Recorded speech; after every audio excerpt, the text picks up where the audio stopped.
আজকাল যে গরম পড়েছে, ঠিক এইরকম গরমের ভিতরে যদি দুপুরবেলা পাকা আমের ভর্তা খাওয়া যায় তাহলে কেমন লাগবে বলুন তো? অনেক বেশি ভালো লাগবে না? চলুন আজকে আপনাদেরকে আমি পাকা আমের ভর্তা তৈরি করে দেখিয়ে দিই। এই যে দেখতে পাচ্ছেন এখানে একটা আম গাছ, এই আম গাছটা এতই উঁচু আর এখান থেকে আম পাড়া সম্ভব হয় না, যার কারণে পাকা আম সারা দিন সারা রাত শুধু পড়তেই থাকে। এত পরিমাণ আম পড়ে সারাদিন আপনি কিছুক্ষণ পর পর যার কারণে এই আমগুলা আসলে নিচে পড়ার পরেই কিন্তু থেতো হয়ে যায়, ফেটে যায়। বেশিক্ষণ ঘরে রাখা সম্ভব হয় না। প্রতিদিনই আম ভর্তা আমরা তৈরি করে খাই। আর যেই গরম পড়েছে এই গরমে যদি আম ভর্তা খাওয়া যায় আসলে দুপুরে অনেক বেশি ভালো লাগে।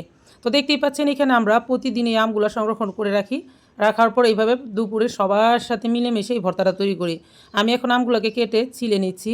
এটা সম্পূর্ণ আমটা অনেক বেশি মিষ্টি। আর এটা চোকা হওয়ার কারণে পিছনের সাইডটা একটু শক্ত থেকে যায়, যার কারণে আমি কেটে কেটে তৈরি করে নিচ্ছি। সাথে আমার মেয়েও কিন্তু আমগুলাকে কেটে দিচ্ছে। তো এই আমগুলো ছুলে নেওয়ার পর এখন ফাইনালি আমি ভর্তাটা তৈরি করব কাসুন্দি দিয়ে। এখন আমি শুকনা মরিচ নিব। দেখতে পাচ্ছেন সবগুলো আমই কিন্তু খুব সুন্দরভাবে ছুলে নিয়েছি আমি। অনেকগুলো আম, প্রতিদিন এত পরিমাণ আম হয়, একা খাওয়া সম্ভব হয় না, সবাইকে দিয়ে দিতে হয়।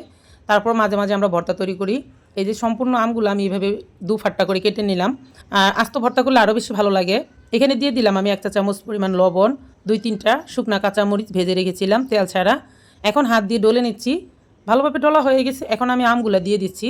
আর এই আমগুলা দেওয়ার পর এখন দেখতেই পাচ্ছেন উপর দিয়ে চিনি দিয়ে দিলাম কতগুলা। আর এই চিনির উপরে দিয়ে দিলাম কাসুন্দিগুলো দিয়ে এখন আমি ভালোভাবে একটু নাড়াচাড়া করে নেব। খুব বেশি নাড়াচাড়া করব না, যাতে আম ভর্তাটা খেতে অনেক বেশি ভালো লাগে। দেখতেই পাচ্ছেন আমি জানি এই আম ভর্তার রেসিপিটা দেখার পর কিন্তু আপনাদের প্রত্যেকে জিহ্বাতেই জল চলে আসবে, কারণ খেতে এত ভালো লাগে। আপনারা প্রতিদিন যদি দুপুরবেলা একটু তৃপ্তি সহকারে আম ভর্তা খেতে পারেন, শরীরে তাপমাত্রাও কিন্তু অনেকটা ভালো লাগে আর গরমটাও একটু কমে যায়। যার কারণে আমরা প্রতিদিন দুপুরে আম ভর্তাটা তৈরি করে খেয়ে থাকি। আমার ভর্তাটা একদম রেডি, দেখতেই পাচ্ছেন। কেমন লাগলো আজকের এই রেসিপিটা? যদি ভালো লাগে তাহলে অবশ্যই প্রতিদিন দুপুরে এইভাবে পাকা আমের ভর্তা তৈরি করে খেয়ে দেখবেন, অনেক ভালো লাগে।